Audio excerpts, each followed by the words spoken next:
हमारा class twelfth में जो बच्चे अकाउंट्स पढ़ रहे हैं तो उन सभी बच्चों को देखिए अकाउंट्स के एग्जाम में कुछ इंपॉर्टेंट सवाल बता रहा हूं जो आपके एग्जाम में आ सकते हैं। तो आप सभी बच्चे वीडियो क्लास तक बने रहिएगा। मैंने कुछ इंपॉर्टेंट सवाल सब्जेक्टिव में भी बताएं, इंपॉर्टेंट में पहले बताएं। अगर आपने वो वीडियो नहीं देखा है तो देखिए वीडियो के एंड में आपको एक लिंक मिलेगा, वीडियो का शो करेगा इंटरफेस, वहाँ पर क्लिक करिएगा, वो वीडियो आपका ओपन हो जाए, या फिर डिस्क्रिप्शन बॉक्स में लिंक अवेलेबल मिल जाए, वहाँ पर क्लिक करके आप उस वीडियो को देख सकते हैं।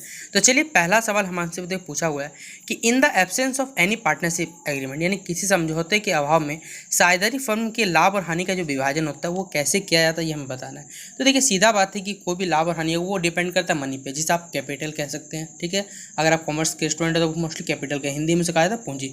तो जो भी हमारा नुकसान होगा वो कैपिटल के अनुसार, पूंजी के अनुपात में क्या होगा, प्रॉफिट होगा तो उसी पे होगा, हानि भी हो तो उसी पे, इसलिए 1 का बी आंसर हो जाएगा। और एक अच्छा सवाल है जो आपके एग्जाम में पूछा जा सकता है। अगला सवाल भी देखिए बहुत ही अच्छा सवाल पूछा गया कि साझेदारी समझौते के अभाव पर, ठीक है, पूंजी पर जो ब्याज दिया जाता है वो कितना दिया जाता है। In the absence of partnership deed interest on capital will be given to partner 8% होगा, 6%, 2% या फिर कोई नहीं।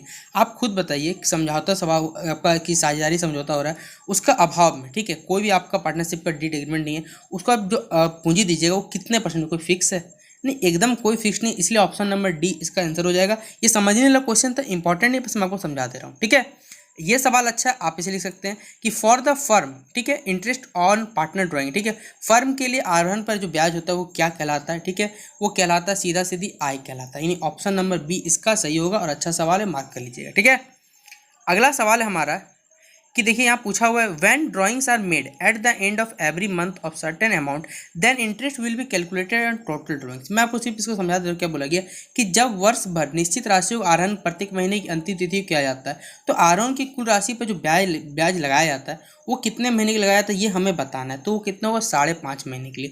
4 का सी इसका आंसर होगा। बस समझ जाइए कि सवाल को बोला क्या है, बाकी आपको कुछ हार्ड सवाल नहीं है।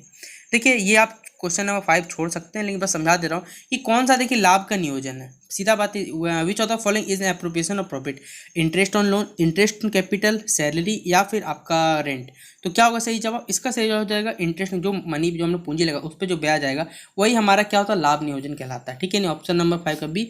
बस समझ जाइए क्वेश्चन को बोला क्या है। देखिए 6 नंबर बहुत अच्छा सवाल, इसे आप मार्क करिएगा इंपॉर्टेंट में कि following are the factors affecting goodwill, यानी जो हमारा ऐसा कौन सा घटक है जो ख्याति क्या करता है, प्रभावित करता है, याद रखिएगा। ठीक है, तो कौन सा ऐसा है, तो वो हमारा टेक्निकल नॉलेज ही क्या करता है, हमारा जो गुडविल एक्सेप्ट है, ठीक है, उसको क्या करता है, इंपॉर्टेंट फैक्टर है, यानी ऑप्शन नंबर सी इसका सही जवाब होगा। ठीक है, अगला आप लोग सवाल टिक करिएगा बच्चों।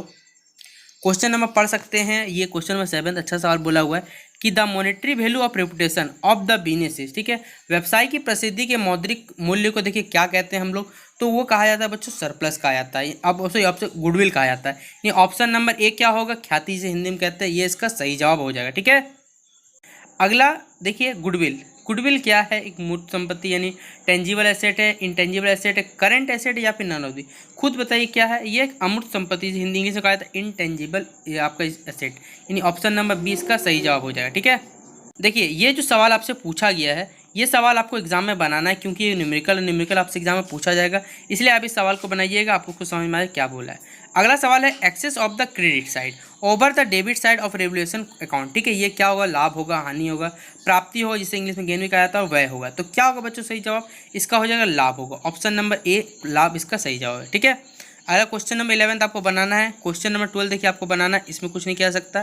क्वेश्चन नंबर देखिए 14 ये आया हुआ सवाल है और अच्छा सवाल है कि the amount of goodwill is paid by new partner. ये क्या होगा, सीधा बात है, तो क्या होगा बच्चों, ये for the payment of capital या फिर शेयरिंग प्रॉफिट। देखिए जो भी आपका पार्टनर न्यू पार्टनर पेमेंट आप गुडविल, ठीक है, पैसा लगाएगा वो किसके लिए, सीधा बात है कि आपका प्रॉफिट कमाने के लिए, फॉर शेयरिंग द प्रॉफिट, और ऑप्शन नंबर क्या होगा 14 हो जाएगा इसका। ठीक है, 14 का बी इसका राइट आंसर। अच्छा सवाल है। 15 नंबर न्यूमेरिकल है, एकदम आपको बनाना है। 16 नंबर न्यूमेरिकल है, 17 में न्यूमेरिकल है। आप लोग देखिएगा डायरेक्ट देखिए क्वेश्चन नंबर 19, ये एक अच्छा सवाल है, आपके एग्जाम में बन सकता है कि गेनिंग रेशियो इज कैलकुलेटेड। ठीक है, यानी लाभ प्राप्ति अनुपात की जो गणना की जाती है वो कैसे की जाती है बच्चों, तो याद रखिए at the time of retirement of any partner, जो आपका पार्टनर है उसके रिटायरमेंट के समय हम लोग क्या करते हैं, कैलकुलेट करते हैं, यानी हो जाएगा ऑप्शन नंबर 19 का बी आप लोग टिक कर लीजिए। ठीक है, ऑप्शन नंबर बी। अगला सवाल है हमारा कि profit and loss on revolution at the time of retirement is shared by, ठीक है, ये किसके द्वारा शेयर किया जाता है? तो सीधा बात है कि देखिए जितने सारे पार्टनर यही क्या करते हैं, प्रॉफिट और लॉस शेयर करते हैं जब रिटायरमेंट में, जितने सारे आपके बिजनेस में पार्टनर हो। इन ऑप्शन नंबर बी इसका सही जवाब होगा, और ये अच्छा सवाल है, मार्क कर लीजिएगा। और ये तो बच्चों वीवीआई कर लीजिए कि देखिए रिटायरमेंट वाला जितना सवाल है वो एक ही टाइप का सवाल है, बस आपको क्वेश्चन को देखिए थोड़ा सा घुमा दिया गया, बस फर्स्ट मत जाइए क्या बोला हुआ है। देखिए कि on retirement of the partner, जब आपका पार्टनर है वो सेनानिवृत्त हो जाता है, यानी रिटायरमेंट हो जाता है, retiring partner capital amount will be credit, वो किसके अमाउंट से क्रेडिट होगा बच्चों, ये हमें बताना है। तो जितना हमारा फर्म का जितना भी गुडविल है, जितना भी ख्याति, उसी पे होगा ना आपका, ठीक है। इसलिए ऑप्शन नंबर 21 का बी टिक कर लीजिएगा।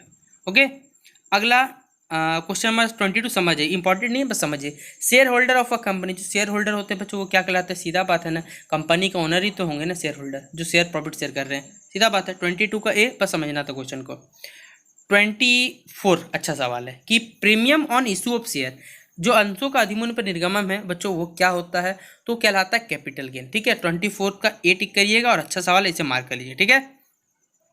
अगला सवाल आप लोग टिक करिएगा बच्चों, क्वेश्चन नंबर 25, ये भी अच्छा सवाल है कि capital influence in the liabilities of a company is called, ये क्या कहलाता है? कंपनी के दायित्व से जोड़े जाने वाली पूंजी बच्चों क्या कहलाती है? तो आपको कहलाती है बच्चों पेड अप कैपिटल, यानी ऑप्शन नंबर डी चुकता पूंजी से हिंदी में कहा जाता है। अगला बच्चों आप टिक करिए क्वेश्चन नंबर 27 कि which statement is issued before the issue of share, ठीक है, कौन सा जो ऐसा स्टेटमेंट है जो किसी भी शेयर के इशू से पहले जारी कर दिया जाता है? तो याद रखिएगा बच्चों क्या होगा, इसका सही जवाब हो बच्चों प्रोस्पेक्टस, ठीक है, यानी ऑप्शन इसे हिंदी में कहा जाता है परिविवरण पत्र, ठीक है, प्रोस्पेक्टस। ओके, अगला ये तो 28 नंबर ऐसे बना दीजिएगा कि शेयर अलॉटमेंट जो आपका अकाउंट होता है बच्चों वो क्या होता है, ठीक है, बताना है। पर्सनल अकाउंट होता है, रियल अकाउंट होता है, नॉमिनल अकाउंट या फिर नॉमिनल। देखिए ऑप्शन नंबर यहाँ पर एक ही ऑप्शन सही है, वो है पर्सनल अकाउंट, कोई ऑप्शन ही सही नहीं, तो कहाँ से सही हो जाएगा। अगला 30 नंबर सीधा बात है कि अंशों के हरण में परिमाण स्वरूप, ठीक है, घट जाती है। Four feature of share result in the reduction of, क्या घट जाती है बच्चों? तो वो घट जाती है पेड अप कैपिटल, आपके द्वारा जो चुकता पूंजी वो घट जाती है, सीधा बात है। ये अधिनियम पूछेगा कि under the provision of the companies act 2013 a company can issue, company अधिनियम 2013 के अनुसार एक कंपनी निर्गमित कर सकती है, क्या ये हमें बताना है? तो कर सकते हैं equal share and preference share पे, ये क्या कर सकती है? आपका अधिनियम दिया हुआ है यहाँ पर, ठीक है। तो 31 का सी टिक करिएगा। अच्छा सवाल है, इसे मार्क करिएगा कि टेबल एफ के अनुसार, ठीक है, as per table F the maximum rate of interest on the advance paid, advance paid में देखिए रेट ऑफ कितना इंटरेस्ट लगाया जाता है, तो तब 12% पर एनम, यानी 32 का बी टिक कर लीजिएगा। शेयर एप्लीकेशन अंश खाता बच्चों क्या होता है? सीधा सीधी बात है, ये एक पर्सनल अकाउंट होता है, तो 33 का ए टिक करिएगा, समझ जाइए क्या है। अब टिक करिएगा बच्चों इक्विटी, क्वेश्चन 35 अच्छा सवाल है कि आपका equity share holder, sir equity share holders कौन होते हैं बच्चों? वो होते हैं बच्चों आपके ओनर होते हैं, वही ना मालिक होते हैं, सीधा बात है, सी इसका टिक कर लीजिएगा आंसर।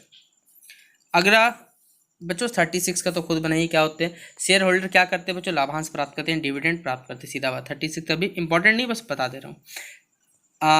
क्वेश्चन नंबर 38 ये भी अच्छा सवाल है कि शेयर में भी इशूड, शेयर कब इशू किए जाते हैं? At par value, at premium, at discount, या फिर option number D both A and B, ये सही है। तो बच्चों ये देखिए पर वैल्यू पे भी कमाते हैं, सब मूल्य पर भी, प्रीमियम भी कमाते हैं, बट्टे पे नहीं कमाते लोग, तो ए और बी इसका सही जवाब होगा, ठीक है। अगला आप लोग टिक करिए क्वेश्चन नंबर 40, ये अच्छा सवाल है कि total amount of liability side include, ठीक है, ऑथोराइज्ड कैपिटल कहा जाता है, इशूड कैपिटल, सब्सक्राइब कैपिटल या फिर पेड अप कैपिटल। तो ये क्या कहलाता है बच्चों? पेड अप कैपिटल, यानी चुकता पूंजी से हिंदी में कहा जाता है। तो देखिए ये थे आपके क्लास 12th में अकाउंट्स, जिनका भी देखिए एग्जामिनेशन 8 को, तो आपका मॉडल सेट पेपर 2 है ये, और कुछ इंपॉर्टेंट सवाल इसी मॉडल सेट से करवा दिए। बाकी आप तीनों मॉडल सेट पेपर करके जाइए, एकदम अच्छे से रगड़ के चल जाइए। बाकी जितना भी न्यूमेरिकल आपने आज तक क्लास 12th में अकाउंट्स में बनाया है, आपको बनाना नहीं, बस देख के जाइए कि कैसे करके सॉल्व किया जाता है, बस आपको उसी में आपका अच्छा नंबर आ जाएगा, मैं बता देता हूँ। आपको कुछ एक्स्ट्रा दिमाग लगाने की आवश्यकता नहीं है। फिलहाल अगर आपको ये वीडियो पसंद आए तो वीडियो को लाइक और शेयर करिएगा, ठीक है। तो चलिए मिलते हैं अपने अगले वीडियो। आप सभी बच्चों को बेस्ट ऑफ लक, अच्छे से अपना एग्जामिनेशन दीजिए।